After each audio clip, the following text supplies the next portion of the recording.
Hey my YouTube family, जय माता दी, जय लक्ष्मी मैया। वेलकम बैक टू पूर्णिमा के शुभ ब्लॉग। और आप सब कैसे हैं? आई होप आप सब बहुत अच्छे से हैं। मैं भी बहुत अच्छी हूँ। तो मैंने सोचा आपके साथ बहुत सारी मैंने नवरात्रि की भी सीरीज़ शेयर की थी, आप सबने बहुत प्यार दिया। तो अब आ रही है शरद पूर्णिमा, बहुत ही ख़ास है 16 अक्टूबर की। और इसकी जो विधि विधान होता है ये रात में होता है, बहुत ही ख़ास।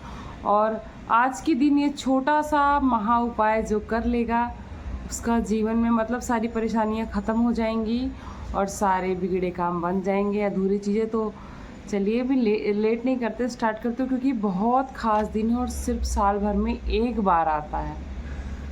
तो इसमें ये चीज़ करना तो बनता है। छोटी छोटी जो वास्तु उपाय होते हैं या फिर हमारी धार्मिक चीज़ें होती हैं, धार्मिक उपाय, इनको करने से इनमें कोई हमारा खर्चा भी नहीं लगता है, जबकि हमारा आध्यात्मिक विकास होता है।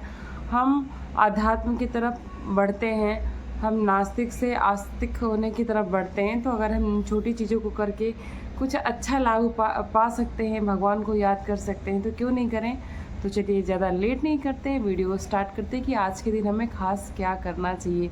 क्योंकि सबको इतना तो पता है ना कि खीर बना के खाना चाहिए। नहीं, ओनली खीर से कुछ नहीं होगा।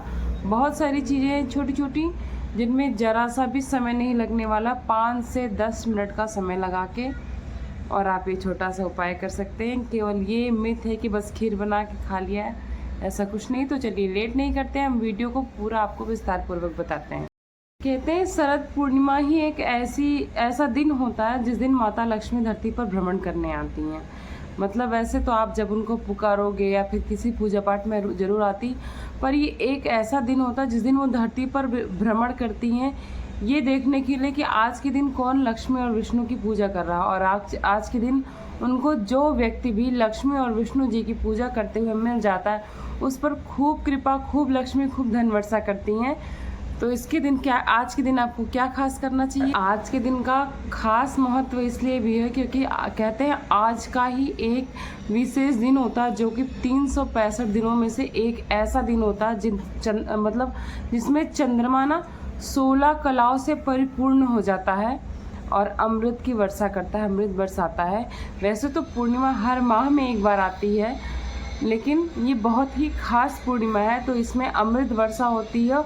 और इस अमृत वर्षा में एक ही बहुत ही विशेष उपाय करके आपको उस खीर बनाना है और खीर बना के प्रसाद स्वरूप ग्रहण कर लेना है।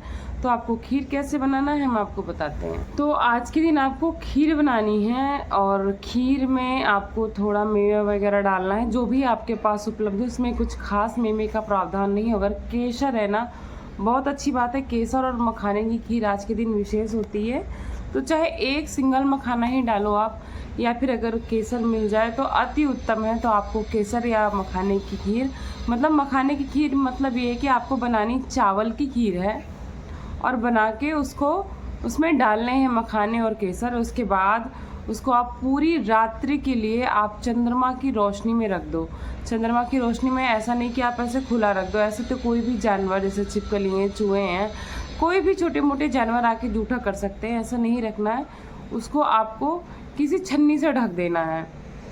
हमारे सबके घर में मतलब घर में गृहिणियों के पास छन्नी तो होती ही होती है, तो उसको आपको छन्नी से ढक देना है। और उसके बाद पूरी रात उस खीर को, क्योंकि अमृत वर्षा का कोई विशेष समय नहीं होता, वो रात्रि में किसी समय भी होती है। इसका कहीं भी उल्लेख नहीं कि वो 12 बजे होगी कि 1 बजे होगी, ऐसा कुछ नहीं है। तो वो आज रात्रि से ही स्टार्ट होगी। तो आपको मतलब बना के खीर पूरी रात के लिए रख देना है और सुबह उसको ग्रहण करना है। सुबह ग्रहण करने का भी समय हम आपको बताएंगे। तो खीर खाने का शुभ मुहूर्त है 5:49 से 7:05 तक। तो इतनी देर में आप कभी भी खीर ग्रहण कर सकते हैं। और बच्चे हैं ऐसा कुछ नहीं है, आप उनके मुँह में प्रसाद रूप छुआ दीजिए, उसके बाद भी वो थोड़ी देर बाद भी खा सकते हैं। लेकिन ये आपको ज़रूर उपाय करना है और हम बताते हैं कि ये खास क्यों है। आप सबने रावण के बारे में तो सुना ही होगा, अभी अभी गया है दशहरा, रावण जलाया गया है। तो रावण की बुराइयां तो सबको पता है, लेकिन सबको ये भी पता होना चाहिए कि रावण महाज्ञानी था और वो बहुत अच्छा था। लेकिन उसकी जब बुद्धि भ्रष्ट हुई, उसने सीता मैया का हरण किया वो माता मंदोदरी की बात नहीं मानी तब उसका विनाश हुआ। लेकिन रावण की कितना महाज्ञानी कहते हैं, भगवान श्री राम भी नहीं थे। और वो अपने ज्ञान को बढ़ाने के लिए आज के दिन एक वर्ष, पूरे वर्ष का इंतज़ार करता था। और दर्पण के माध्यम से, अब हमारे पास उतनी शक्ति नहीं कि हम दर्पण के माध्यम से उनके जैसा कुछ कर सके, तो इसलिए खीर का प्रावधान बनाया गया। लेकिन वो दर्पण के माध्यम से नाभि के द्वारा अमृत ग्रहण करता था शरद पूर्णिमा की रात में ही, और उसी से वो जवान और बलशाली बनता था। तो इसीलिए इसका बहुत महत्व है। और वो महाज्ञानी था, अगर उसके अंदर मतलब इस शक्तियों को मिसयूज ना किया होता, बुराइयां ना आती ना, तो उसके कितना बलशाली और ज्ञानी शायद ही कोई था। क्योंकि क्या उसको दशानन भी कहा जाता है, आप सबको पता है। 10 सर तो सब जानते हैं, पर दशानन इसलिए कहा जाता है क्योंकि उसके पास 10 बलशालियों के बराबर बल था। और 10 तो कहा जाता है, लेकिन आज के टाइम में तो हमें लगता है सैकड़ों बलशाली भी उसके सामने फीके पड़ रहे हैं, सैकड़ों, हजारों, करोड़ों। तो मतलब एक छोटे सा मैंने स्टोरी के माध्यम से आपको बताया, तो कि इसका बहुत ही महत्व है। तो आप ज़रूर ये उपाय करें। और आपको आज के दिन सफ़ेद वस्त्र ज़रूर धारण करना है, क्योंकि सफ़ेद वस्त्र से कहते हैं चंद्रमा की रोशनी ना शीतल होती है। उनको सफ़ेद चीज़ें बहुत पसंद होती है। जो चंद्रमा होते हैं वो शीतलता के स्वामी माने जाते हैं, और सफ़ेद रंग तो शीतलता का प्रतीक माना ही जाता है। तो आपको शाम को नहा धो के श्वेत वस्त्र धारण करना है और खीर बनाइए, चंद्रमा की रोशनी में रखिए। उसके बाद सुबह उसको प्रसाद स्वरूप ग्रहण करिए। और आज के दिन एक और विशेष उपाय करना है कि आपको तुलसी में दीपक जरूर जलाना है। जैसे लोग सुबह पूजा करते हैं, जल देते हैं, बहुत अच्छी बात है, लेकिन सायंकाल तुलसी में जल दीजिए और दीपक जलाइए। घी का जरूर हो सके तो बहुत अच्छी बात है, नहीं तो तिल के तेल का। वैसे घी तो सबके पास एक दिए के लिए उपलब्ध हो जाएगी। तो घी का दीपक जलाइए, जल चढ़ाइए। और आज बुधवार है तो मंगलवार को वैसे भी जल नहीं चढ़ाते, तो आज तो आप चढ़ा सकते हैं। तो जल चढ़ा के ओम नमो भगवते वासुदेवाय का जाप करिए 5, 7, 21, 11 जितना आप कर सकते हैं। उसके बाद माता रानी से अपने मंगल मनोकामना के लिए इच्छा करिए, तो माता रानी जरूर पूरा करेंगी। और सबसे खास उपाय एक और बताती हूँ। इस आज के दिन मैंने आपको इतने अच्छे अच्छे उपाय छोटे छोटे बताए, जो कि आपको 5 से 10 मिनट लगने हैं, और आपके जीवन में बहुत ही अच्छा सुख समृद्धि का विकास होगा। तो आज के दिन और एक खास उपाय है कि अगर आपके जीवन में कोई बहुत बड़ी परेशानी लंबे समय से चल रही है, तो आज आपको तेज पत्ता ले लेना है, एक बड़े आकार का। जैसे आजकल बहुत तेज पत्ते में बहुत बड़े बड़े भी आते हैं, आजकल नहीं, मुझे लगता है हमेशा आते होंगे। तो एक तेज पत्ता में एक जेल पेन, क्योंकि उससे आसान होता लिखना। बाकी अगर आप किसी चीज़ से, चंदन, लकड़ी, रोली, किसी से वो समस्या है ना, उस तेज पत्ते में आप लिख दीजिए। और लिखने के बाद आप उसको जला दीजिए। इससे ना वो समस्याएं कहते हैं धीरे धीरे ख़त्म होने लगती हैं, आपको उस समस्या से मुक्ति मिल जाती है। तो आप ये उपाय ज़रूर करें।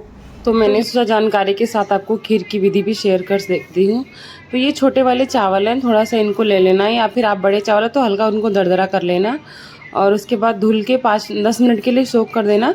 और 1 लीटर दूध है, फुल क्रीम मलाई वाला, इसमें से मलाई वगैरह नहीं निकली है।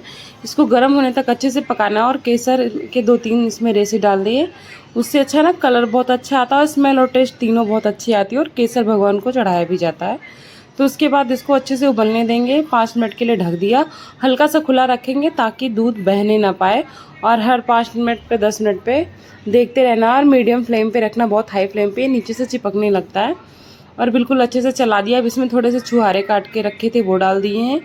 आपके पास जो ड्राई फ्रूट्स हो, किशमिश है, थोड़े से चिरौंजी है, और थोड़े से बादाम, आपके पास जो ड्राई फ्रूट्स हो आप डाल सकते हैं। और इसके बाद इसको अच्छे से कर देना है मिक्स चलाते हुए। और बिल्कुल इसके बाद इसको मीडियम फ्लेम पे ही पकाते रहना है। और हल्का सा ढक देना है, थोड़ा सा खुला रखिएगा, बीच बीच में चलाते भी रहिएगा, नहीं तो खीर बह जाती है। चावल पकने लगे हैं, लगभग पक गए हैं पूरी तरह से। अभी हम इसको थोड़ी देर और पकाएंगे ताकि इसमें जो गाढ़ापन है वो आ जाए। इसमें लास्ट में थोड़े से मखाने और इलायची पाउडर और डाल दी थोड़ी सी चीनी, और इसको ढक के रख देंगे। अच्छे से खीर पक के हो गई है, लगभग तैयार। इसका गाढ़ापन भी थोड़ा और चाहिए तो थोड़ा सा और कर लेते हैं, क्योंकि गाढ़ी खीर ही अच्छी लगती है। देखिए मेरी खीर थी आज शरद पूर्णिमा की छोटी सी जानकारी। और आप बताइएगा आपको मेरा छोटा सा ये वीडियो कैसा लगा। अगर अच्छा लगा तो आप मेरे चैनल पे नए हैं तो please like subscribe and share कर दीजिए। अगर पुराने हैं तो अच्छे अच्छे कमेंट्स करिए, क्योंकि आप हमारे परिवार का पहले से हिस्सा है और आप जानते हैं कि हम आपके लिए छोटी छोटी चीज़ें ढूंढ के लाते हैं, कितना मेहनत करते हैं। और इसी तरह से हमें कोई भी जानकारी अगर हमें मिलती तो हम आप तक ज़रूर पहुँचाएँगे। तो चलिए इसी के साथ हम इस ब्लॉग को करते हैं यहीं पे एंड, और हम आपको मिलते हैं नेक्स्ट ब्लॉग में। जय माता दी, जय लक्ष्मी मैया, नमस्ते।